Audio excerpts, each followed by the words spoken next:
Hello, everyone. Good afternoon to all of you joining us from different parts of the world. Welcome to the webinar on Understanding Open Science, brought to you by EURAXESS Australia and New Zealand in collaboration with Taylor and Francis.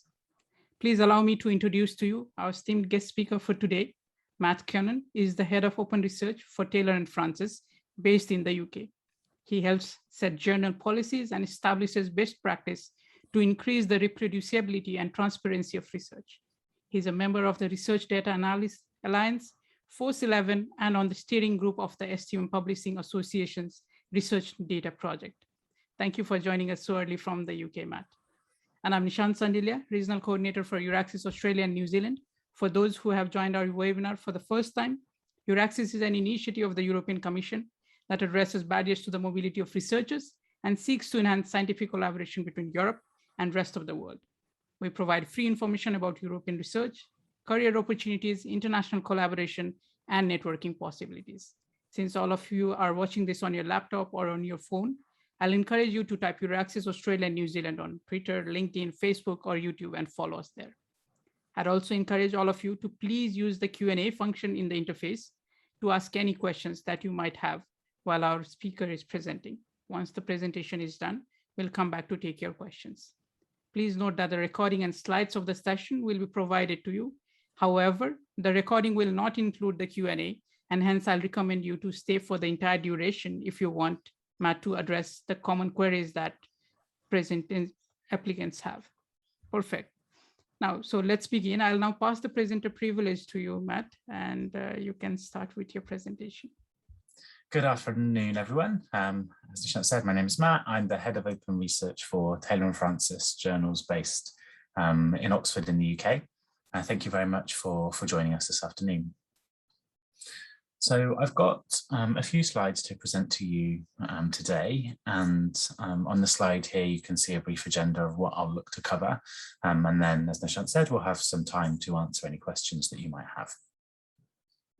So first I'll talk briefly about open access and the move towards open research, which is one that you might hear being discussed by many different groups or stakeholders in the publishing world at the moment. And then I'll introduce a model of open research that's linked to the European Union, and this covers the ideas or concepts of data sharing, code, preprints, and open peer review. I'll also suggest that registered reports is a key part of open research that we should also consider in that definition, and give some examples of what these things look like in practice from the Taylor and Francis portfolio. And then I'll talk a bit about increasing credit and transparency. I think this is a key element of open research, and if we want to take some of these themes of open research and get them more embedded or used more widely in the research communities, then we need to increase the credit awarded to scientists for undertaking them, or researchers for undertaking them. Finally, I wanted to introduce F1000, which is a publishing platform which joined the Taylor and Francis family early last year. And since then, they've launched a publishing platform in collaboration with the European Union called Open Research Europe. And I'll share some information about the model and some recent statistics from the progress with that platform as well. So I hope that sounds okay. And as Nishant said, if you had any questions, please type them in the chat and I can address them for you at the end. So firstly, as I said, moving from open access to open research, if you've kind of had any interaction with academic publishing over the last 15 or 20 years, you'll have heard people increasingly discussing open access, the different mechanisms, what that means, different pricing, all these different things that are tied in with open research, with open access. But open research is broader, and it's much more about the conversation beyond open access, which is very much focused on the availability of journal articles for people to read. But open research is much more about considering how the entire life cycle of a research project can be opened up, and I'll show you more about that in a minute.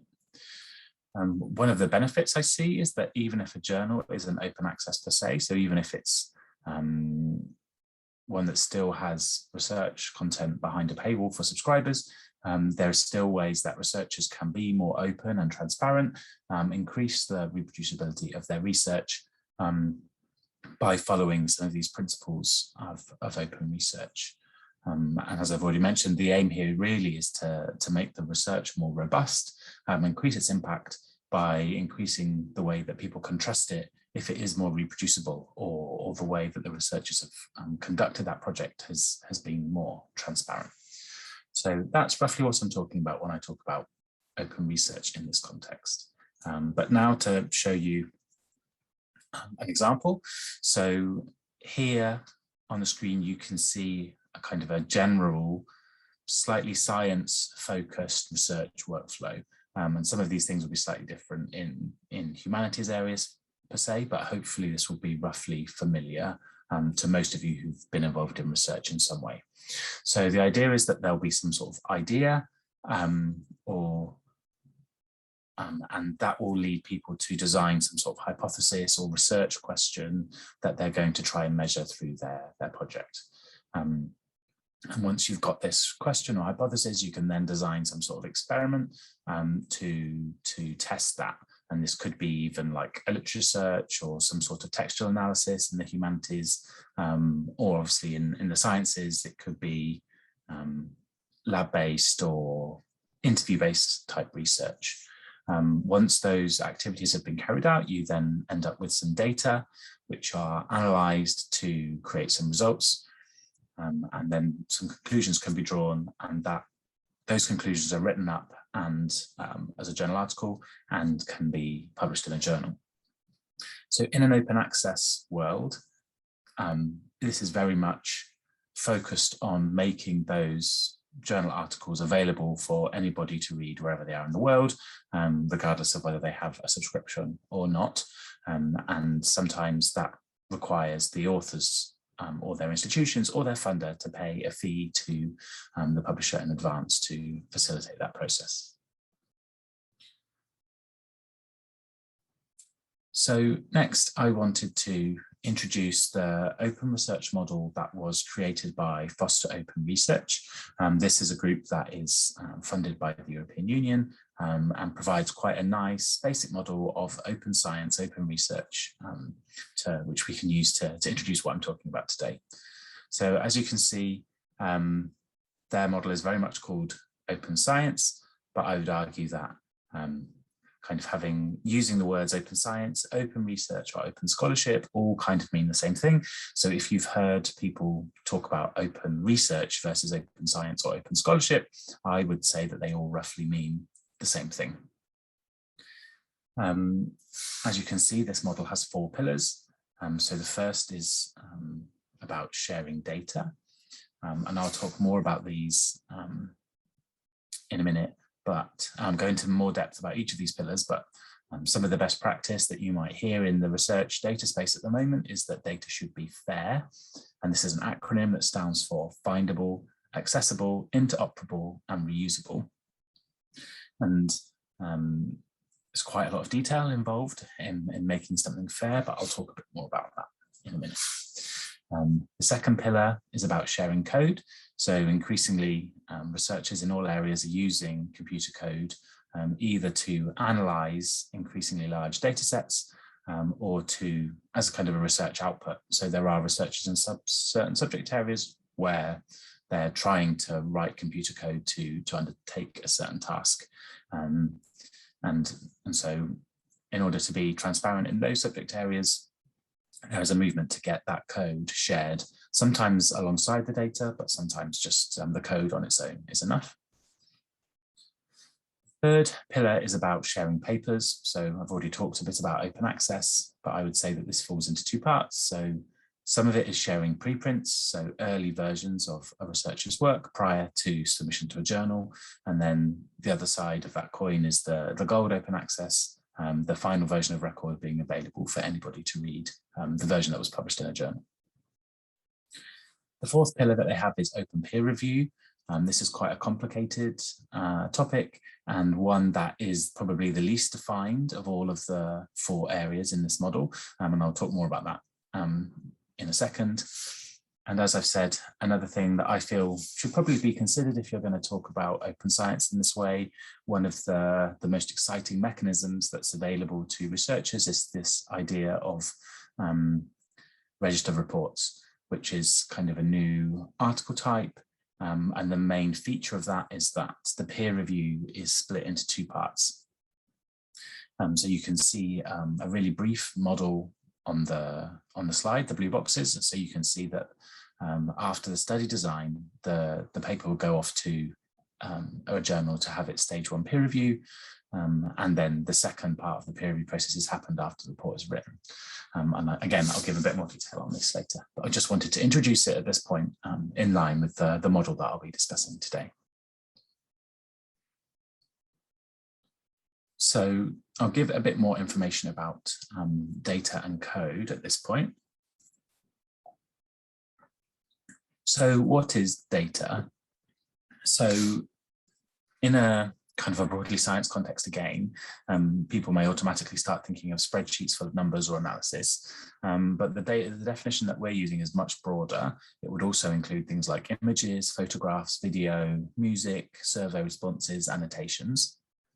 And the definition that you can see on the screen here, I think is really, really useful. So the recorded information necessary to support or validate a research project's observations, finding or outputs.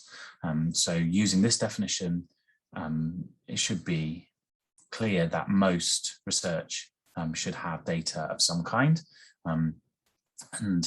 There'll obviously always be things that don't have data. If you're doing kind of reviews, those sorts of things don't really create new data, but most other kind of primary research things will have some data attached.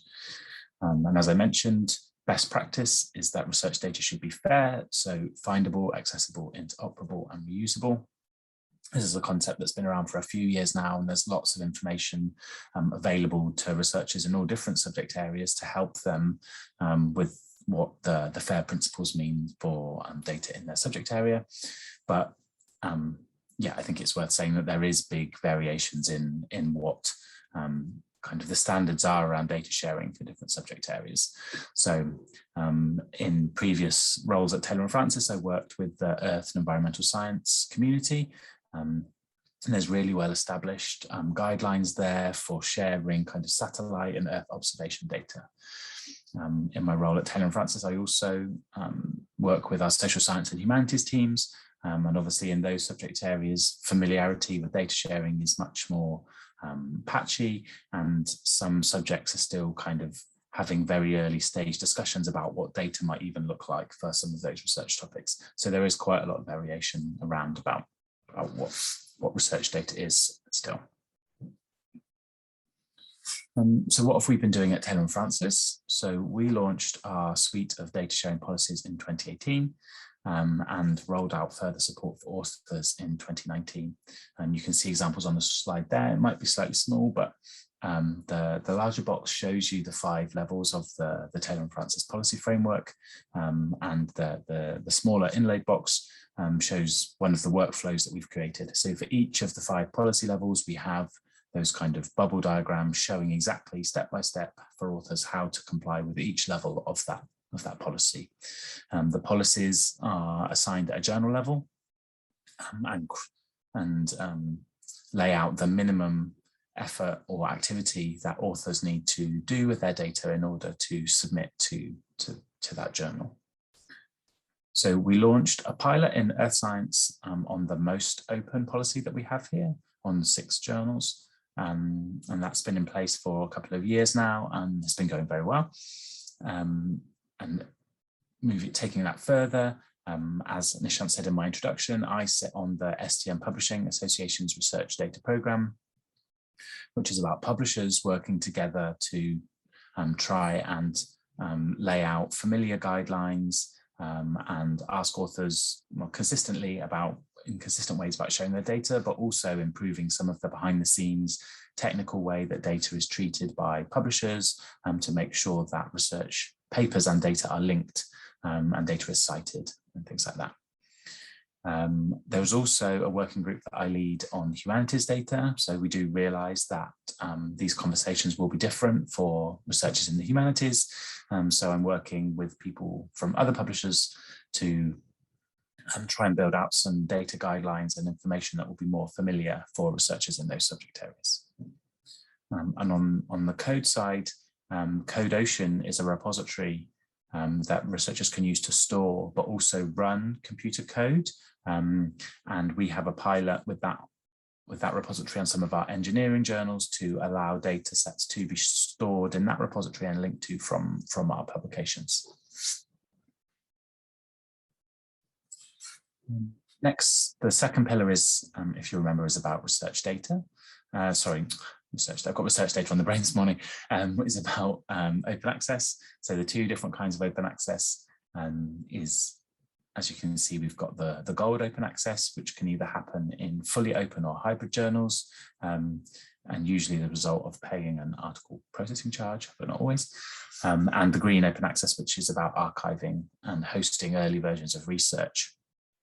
There's lots of information out there on gold open access, so I won't go into too much detail about that today, but I did want to highlight the Taylor and Francis preprint policy, which says that we encourage authors to share their original manuscript, which is the version they submit for peer review, as much as they like, which can be on social media or other platforms, and preprint servers such as Archive, bioRxiv, and there's SOC Archive and various other repositories in the social sciences. And a statement that says that for our editors, they should not consider preprint publication to be duplicate publication and will not jeopardize consideration for publication in any Taylor and Francis or Routledge journal. To further build out some functionality here, we have an agreement with bioRxiv, which is one of the biggest repositories in life science, and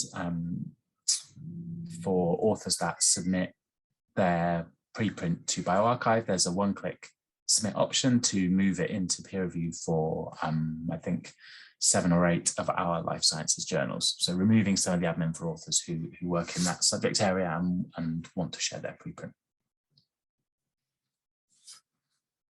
So the fourth pillar that I shared was about open peer review. And as I said, this is probably one of the most complicated and least defined areas of open research. So the majority of journals at Taylor and Francis are still using single double anonymized, or you may have heard it, single double blind peer review.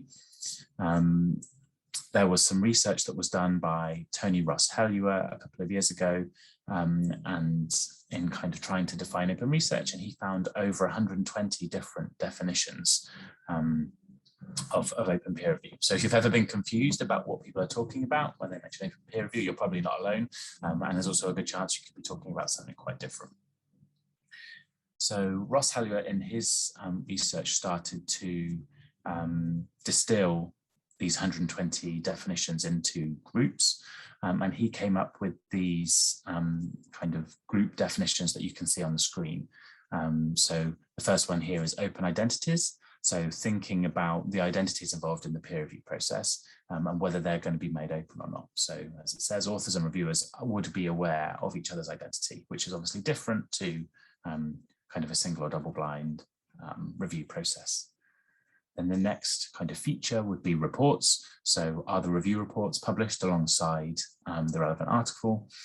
And then you can see the others about open participation, open interaction, and then the final version, the final things right at the bottom about kind of open platforms where actually peer review is happening in a different venue to the journal publication completely. You can also imagine different situations where some of these things might happen in collaborations. So journals that want to do open identities and open reports, or open identities and open participation. So you can see quite quickly if you're able to pick all the different, it's too early, all the different ways that these ideas could be linked, then you could easily come up with getting close to 120 different workflows quite quickly. So that's why this is still quite a complicated thing to talk through, and why there's so many different variations, but also why so many journals are still using the single and double blind, because there needs to be a lot of considerations and infrastructure in place to be able to do any of these things as part of a journal's peer review process. We do have one solution though, and I'll talk about that in a minute. So finally, in terms of the model, I'll talk a little bit more about registered reports. So this is an idea that's come from the psychology community and looks to break up the research process to increase transparency and reduce waste. This again kind of goes back to that research model that I mentioned, but for research for registered reports, the idea is that researchers would develop an idea and then design a study to test it. But before going on to collect and analyze any data, they would send that to a journal for peer review. So this would be quite a familiar peer review process. This kind of study design and idea can still get rejected. It can be asked to make revisions or amends. And this process could happen a couple of times. But once that study design and idea get an acceptance, called an acceptance in principle, the researchers can go out and collect and analyze their data and write up their paper and submit for the second round of peer review. But as long as they followed the study design that they outlined in their first round submission and got this acceptance in principle, regardless of what their results say, then they can go ahead and publish that in the journal. So this is now starting to introduce the publication of negative results, and really does shift the focus to the question and the method or the experiment, rather than whether the results meet the hypothesis that were laid out in the research. So this is still in place on only a few journals, and it's usually an optional article type. And we have it on around 20 journals at the moment. We understand it's going to be quite a change for researchers to work in this way, and we'll need some culture change to support research to happen in this way. But I think the potential is quite large, and the potential impact will be quite powerful in terms of way, especially if you collaborate it with things like open data to have really strongly transparent and reproducible work. So I wanted to quickly return to the open research model that I shared right at the start. But now if I show that we're also now talking about sharing the data that the researchers may have collected, either the code that they have used, or also people could be sharing things like the methods that they've used in more detail. And also if they use a registered reports workflow and add the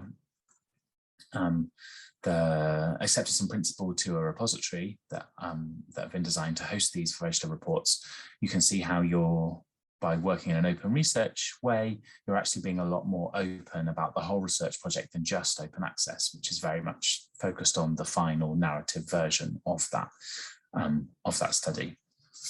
So I hope that gives a bit more colour and shows in a bit more detail kind of the difference between open access and open research and the potential benefits for you as the researcher in working in this way. So as I mentioned, a key element of this, of thinking about the uptake of registered reports, is around credit and transparency. And in terms of credit, we realise and understand that all the things that I've talked about require a bit of extra work on behalf of researchers, whether this is actually taking the time to format your data and host it in a repository, or work in a slightly different way for registered reports, or kind of seek out a journal that's doing something different in terms of peer review. And that requires extra effort, even if people kind of agree with the broad brush approach of open research. And one of the things that Taylor and Francis have been doing to try and support authors and give a bit of recognition for this is the introduction of open science badges. So you can see the 3 badges that we have on the screen here, one for open data, one for open materials, and also one for pre-registration. And Taylor and Francis journals sign up to award these, and authors are asked as part of the submission process if they would like to claim one of these badges, and they can provide some evidence, for example, if the data is open in a repository, which the editor can check, and then the badges are added to the paper.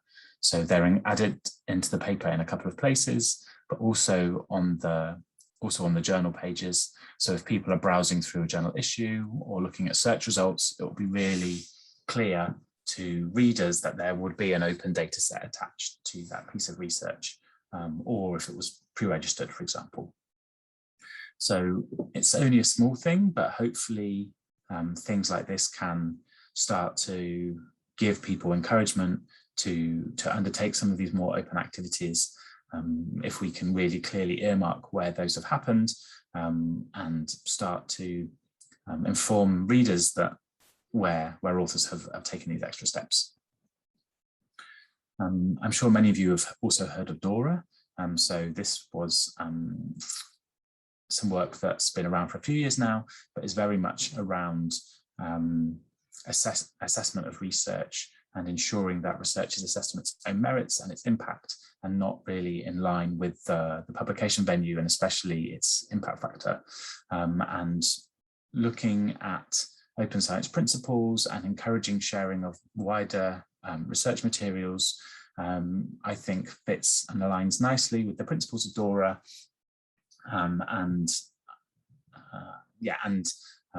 Is really nice for us, as Taylor and Francis became an institutional signatory of DORA earlier this year.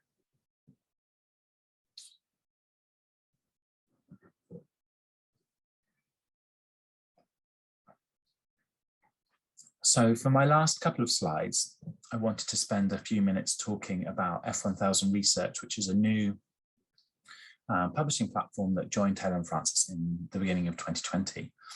So this is very much an open research publishing platform. It's only been around for a relatively short amount of time compared to Taylor and Francis, and is a workflow and platform that has been designed with open research in mind. And I think the easiest way to explain that is to kind of talk through the submission process and publication process that you can see on the screen, as that will give you a flavour of kind of bringing together a lot of the things that I've just explained. So to publish with F1000, the first step is kind of submitting that article. After article submission, there is an in-house team that go through a series of comprehensive checks to make sure that all the guidelines and ethical information is in place for that research piece of research. And as soon as those checks are complete, the article is published, normally within a week or two, and almost like sharing a preprint. It's worth saying also that F1000 has an open data policy, so every piece of research should have a data set alongside it in a repository. And so within a couple of weeks, you'd have an early version of your research shared with the data sitting alongside it. And at that point, then, once all of that information has been shared quickly, the peer review process starts. F1000 model is one of the best examples of open peer review that is around at the moment. And it very much works on an open identities and open reports, in an open reports way. So the editorial team at F1000 will go ahead and select the reviewers, and this happens in kind of in a behind the scenes way, and then they go ahead and get the comments from the reviewers, and then the reviewers' comments are published online next to the version of the article to which it links. And once an article has received 2 or 3 reviews, and there's kind of quite a simple way of kind of flagging whether the reviewer kind of agrees or disagrees with the findings and the way that the report's laid out, through like a ticks and crosses way of visualizing that. Once the reviews kind of have been completed, it can go back to the author and be revised. this kind of, and the process starts again. So then the authors can revise, and then it goes back to the reviewers, but any kind of further review comments are posted online next to the version. So we kind of have an open versioning system. So you can see the first version and the comments that sit next to it. If there's a revision, you can see that and the comments that sit next to it, but also you can kind of see the difference between the versions of a piece of research. So really, really increasing the transparency. That revision process can continue as many times as needed, but once all the reviewers are satisfied, that is when the paper is kind of accepted, or that kind of revision process stops, and we would go ahead and look at indexing that in external databases, and you can see them on the screen there, such as PubMed, Scopus, Google Scholar, etc. The beauty of this model is that it also can be used for revisions.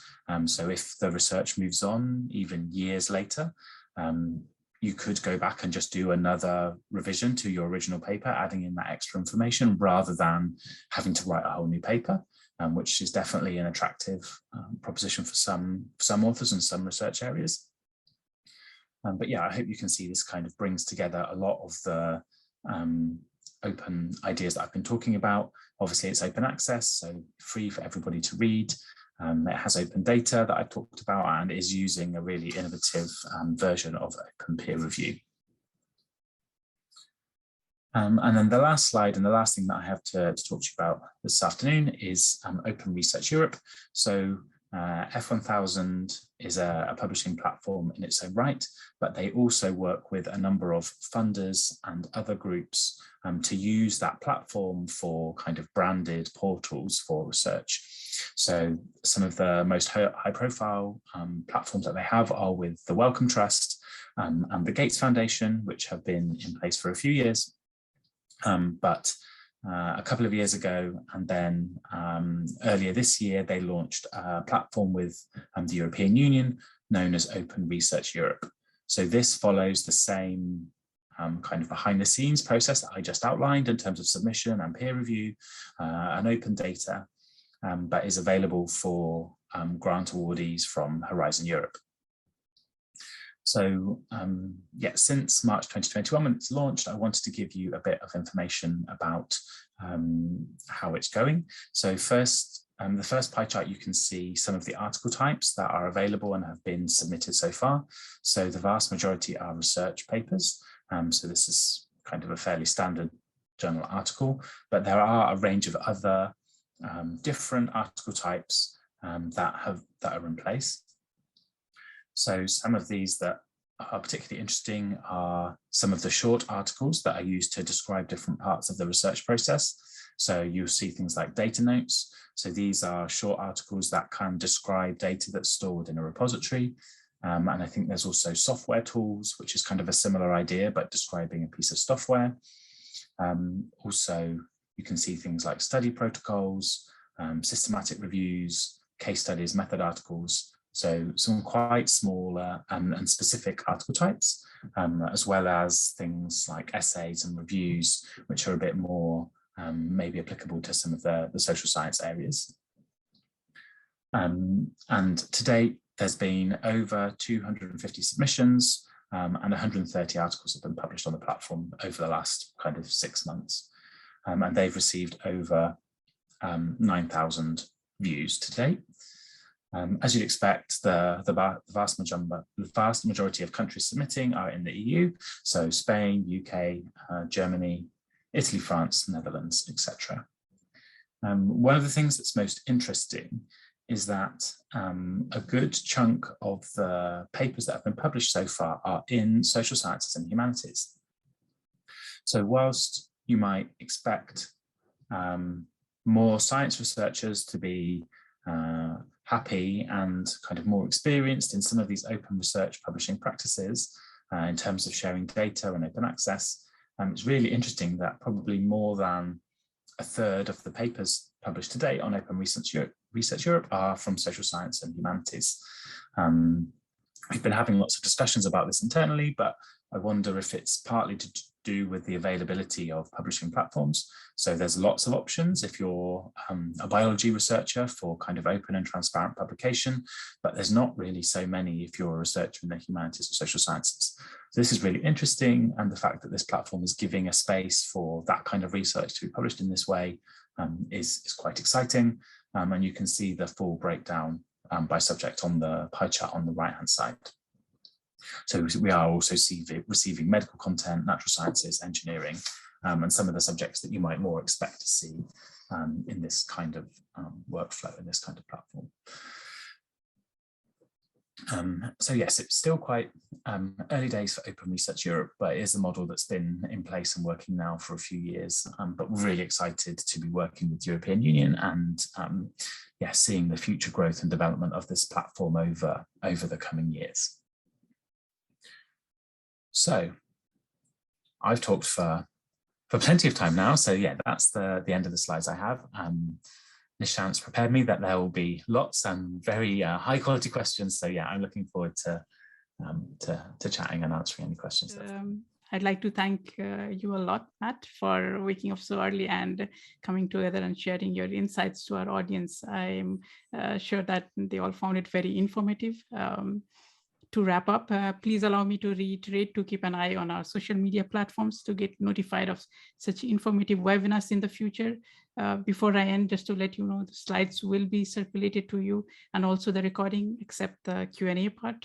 So thank you for staying for the entire duration. With that, we come to an end of today's session and signing off for today and wishing you a good week ahead from my side and from Matt's side as well. Thank you everyone for your attention. Thank you.